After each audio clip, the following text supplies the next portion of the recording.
ഇന്ന് പ്രത്യേകമായി സകല വാങ്ങിപ്പോയവരെയും ഓർക്കുന്ന ദിവസമാകുന്നു. അനീതെ ഞായർ എന്ന് പറയുന്നു. അനീതെ എന്നുള്ളതിൻ്റെ അർത്ഥം വാങ്ങിപ്പോവുക എന്നാണ്.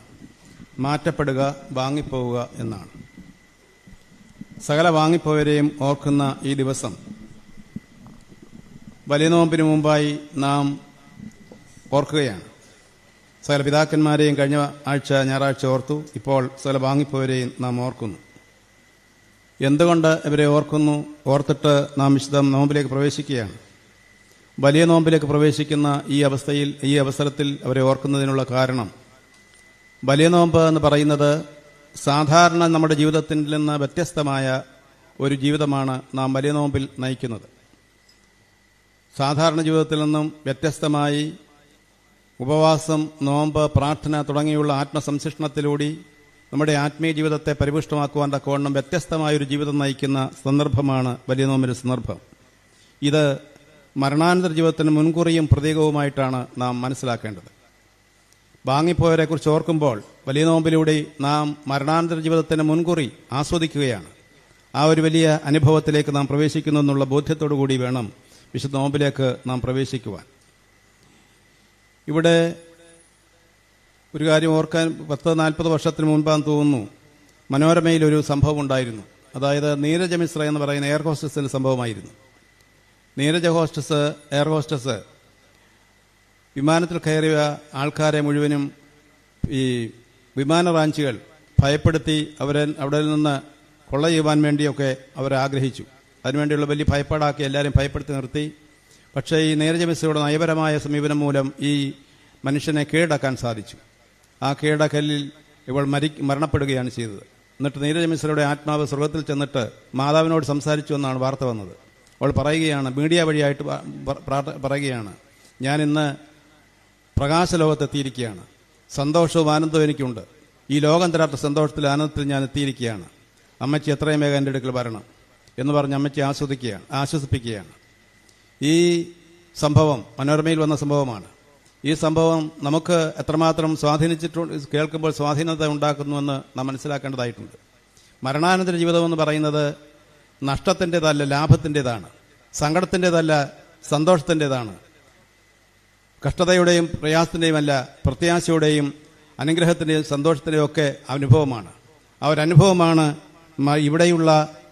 അതുകൊണ്ടാണ് നമ്മൾ മരിച്ചു പോകുന്നതെന്നല്ല പറയുന്നത്, വാങ്ങിപ്പോകുക എന്നാണ്. അതാണ് ശരിയായ പദം. മരിച്ചു പോകുന്ന പറയുന്നത് തെറ്റാണ്. വാങ്ങിപ്പോകുക എന്നാണ് ശരിയായിട്ടുള്ളത്. കാരണം നമ്മൾ ആരും മരിക്കുന്നില്ല, നമ്മൾ ജീവനോടുകൂടിയാണ് പരലോകത്തേക്ക് പോകുന്നത്. ഇവിടെ നിന്ന് മാറ്റപ്പെടുകയാണ്. ഇവിടെ നിന്ന് മാറ്റപ്പെടുന്ന, വാങ്ങിപ്പോകുന്ന അനുഭവമാണ് ഉള്ളത്. അതുകൊണ്ട് നമ്മൾ വാങ്ങിപ്പോകുക എന്ന് മാത്രമാണ് പറയാനായിട്ട് അർത്ഥപൂർണമായി പറയേണ്ടിയിരിക്കുന്നത്. ഇവിടെ പറയുന്ന, ഇന്നത്തെ വേദമായി പറയുന്ന ഒരു കാര്യം, സ്വർഗത്തിലെ നിക്ഷേപത്തെക്കുറിച്ച് പറയുന്നുണ്ട്. നിങ്ങൾ ഈ ലോകത്തിൽ ജീവിക്കുമ്പോൾ സ്വർഗത്തിൽ നിക്ഷേപം കൂട്ടിവെക്കുവീൻ എന്ന് പറയുന്നുണ്ട്. എന്താണ് ഈ സ്വർഗത്തിലെ നിക്ഷേപം? 2 കാര്യങ്ങളാണ് പ്രധാനമായിട്ട് ഓർപ്പിക്കാനായിട്ടുള്ളത് സ്വർഗത്തിലെ ശാശ്വത നിക്ഷേപമായിട്ട്. ഒന്ന്, അനുതാപത്തിന്റെ കണ്ണുനീരാണ്.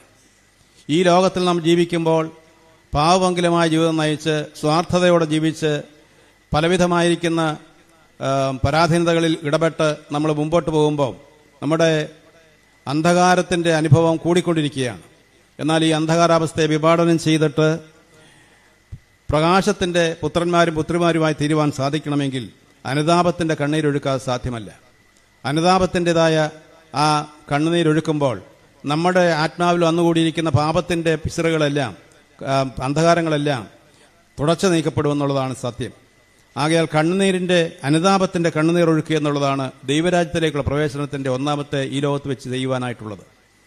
പലപ്പോഴും ഈ ഭൗതിക ലോകത്തിന്റെ, ലൗകിക ലോകത്തിന്റെ ആസ്വാദനങ്ങളിൽ ആമഗ്നമായി ജീവിക്കുന്ന നമുക്കിതൊന്നും സാധ്യമാകാതെ പോകുന്നു എന്നുള്ളത് കഷ്ടതരമാണ്. അനുതാപത്തിന്റെ കണ്ണുനീരോടുകൂടി ജീവിക്കുമ്പോൾ മാത്രമേ നമ്മളിൽ പറ്റിക്കൂടിയിരിക്കുന്ന അന്ധകാരത്തിന്റെ പടലങ്ങളെ വിഭാടനം ചെയ്തിട്ട് പ്രകാശപുത്രന്മാരും പുത്രിമാരുമായി രൂപാന്തരപ്പെട്ട് സ്വർഗ്ഗലോകത്തിലേക്ക് എടുക്കപ്പെടുവാൻ സാധിക്കുകയുള്ളൂ എന്നുള്ള കാര്യം പ്രത്യേകമായിട്ട് ഓർക്കണം. അതുകൊണ്ട് ഒന്നാമത് വേണ്ടിയിരിക്കുന്നത്, സ്വർഗത്തിലെ നിക്ഷേപമായി വേണ്ടിയിരിക്കുന്നത് അനുതാപത്തിന്റെ കണ്ണുനീരാണ്. രണ്ടാമത് പുണ്യപ്രവർത്തികളാണ്.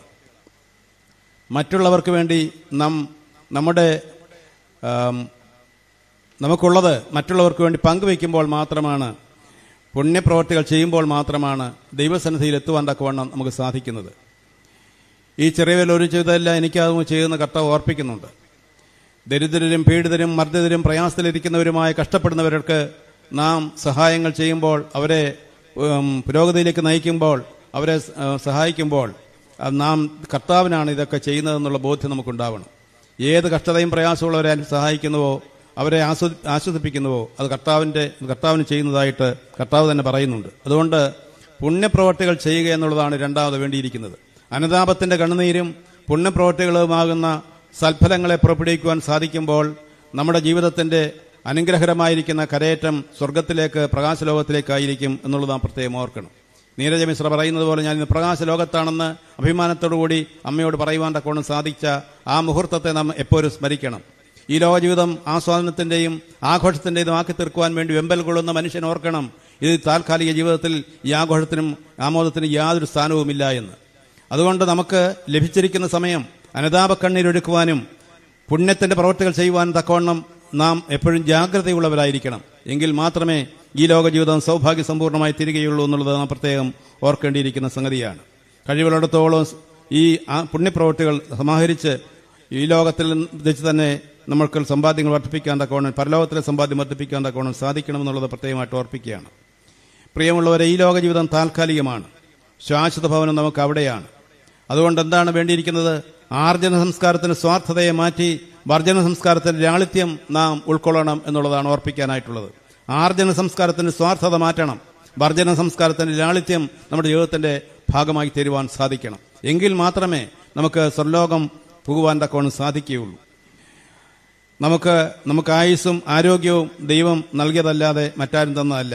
ആ ആരോഗ്യവും ആയുസ്സും ദൈവം തന്നതാണെങ്കിൽ ദൈവമഹത്വത്തിന് വേണ്ടി ഉപയോഗിക്കാൻ തക്കവണ്ണമാണ് ദൈവം നമുക്ക് നൽകിയിരിക്കുന്നത്. ഈ ലോകത്തിൽ നിന്ന് എപ്പോൾ കടന്നു പോകും നമുക്ക് അറിഞ്ഞുകൂടാ. ഏത് നിമിഷവും നമ്മളെ ദൈവം വിളിക്കാം.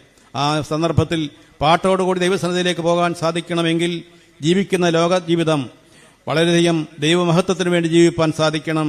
മറ്റുള്ളവർക്ക് വേണ്ടി പരോപകാരം ചെയ്യുവാൻ തക്കവണ്ണം സാധിക്കണം. അപ്രകാരം ചെയ്യുവാൻ സാധിച്ചെങ്കിൽ മാത്രമേ നമ്മുടെ ജീവിതം പുണ്യപ്രദമാകുകയുള്ളൂ എന്നുള്ള കാര്യം പ്രത്യേകം ഓർക്കേണ്ടതാണ്. നാം സുവിശേഷത്തിൽ ഒരു വാക്യം വായിക്കുന്നുണ്ട്, നിങ്ങളുടെ മാലാഹമാർ സദായിപ്പോഴും സ്വർഗസ്നായ പിതാവിന്റെ മുഖം കണ്ടുകൊണ്ടിരിക്കുന്നു എന്നൊരു വാക്യം. നിങ്ങളുടെ മാലാഹമാർ സ്വർഗസ്നായ പിതാവിന്റെ മുഖം കണ്ടുകൊണ്ടിരിക്കുന്നു. എന്താണ് ഇതിന്റെ അർത്ഥം? നമ്മുടെ പ്രവർത്തികളാകുന്ന പുണ്യപ്രവർത്തികളാകുന്ന കൊണ്ട് ഉണ്ടാക്കുന്ന മാലാഹമാർ, ആ മാലാഹമാരാണ് സ്വർഗത്തിൽ പിതാവിന്റെ മുഖം കണ്ടുകൊണ്ടിരിക്കുന്നത്. നമ്മൾ ഈ ലോകത്തിൽ പുണ്യപ്രവർത്തി ചെയ്യുമ്പോൾ നമ്മുടെ മാലാഹ പ്രകാശമുള്ള മാലാഹയായിരിക്കും. നമ്മളുടെ പാപജീവിതം നയിക്കുമ്പോൾ നമ്മുടെ മാലാഹ അന്ധകാര മാലാഹയായിരിക്കും. പിതാവിന്റെ മുഖം കാണുന്ന മാലാഹ ഏത് മാലാഹയെന്ന് നമ്മൾ തീരുമാനിക്കണം.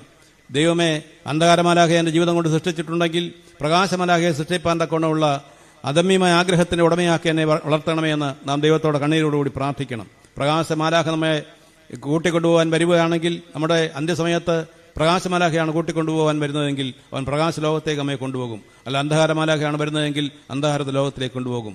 ഇതുതന്നെ സുപ്രസാദകാലം, ഇതുതന്നെ രക്ഷാദിവസം നാം ചിന്തിക്കേണ്ട വിഷയമാണ്. നമ്മുടെ ജീവിതത്തിന്റെ ആത്യന്തിക ലക്ഷ്യം എന്താണെന്ന് യഥാർത്ഥമായി ചിന്തിച്ച് മുന്നേറുവാൻ തക്കവണ്ണം നമുക്ക് സാധിക്കണമെന്നുള്ളത് ഓർപ്പിക്കട്ടെ. യജമാന്റെ വരവിനായി കാത്തിരിക്കുന്നതിനെ കുറിച്ചാണ് ഇന്ന് വായിച്ചത്.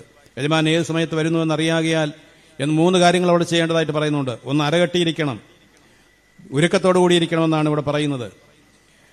ഒരുക്കത്തോടുകൂടെ ഉണർവോടുകൂടി യജമാന്റെ വരവ് പ്രതീക്ഷിച്ചുകൊണ്ട് ഇരിക്കുവാൻ സാധിക്കണം എന്ന് പറഞ്ഞാൽ എന്താണ് അതിന്റെ അർത്ഥം? നന്മയുള്ളവരും നന്മ ചെയ്യുന്നവരുമായിരിക്കണമെന്നാണ് ഇതിന്റെ അർത്ഥം. നന്മയുള്ളവരും നന്മ ചെയ്യുന്നവരുമായിരിക്കണം. നമ്മുടെ ജീവിതത്തിൽ ലഭിക്കുന്ന സന്ദർഭങ്ങളിൽ നന്മ ചെയ്യുവാൻ സാധിക്കണം. നന്മയുള്ളവരായെങ്കിൽ മാത്രമേ നന്മ ചെയ്യാൻ സാധിക്കുള്ളൂ. നന്മയില്ലാത്തവർക്ക് നന്മ ചെയ്യാൻ സാധിക്കുകയില്ല. നമ്മുടെ ജീവിതത്തിൽ നമ്മൾ പരിശോധിക്കണം, നാം നന്മയുള്ളവരാണോ? അങ്ങനെയെങ്കിൽ സ്വമേധയാ നമ്മൾ നന്മ ചെയ്തുകൊണ്ടേയിരിക്കും. നമ്മളിത് ചെയ്യുന്നില്ല എങ്കിൽ അതിന്റെ അർത്ഥം നമുക്ക് നന്മയില്ല എന്ന് തന്നെയാണ്.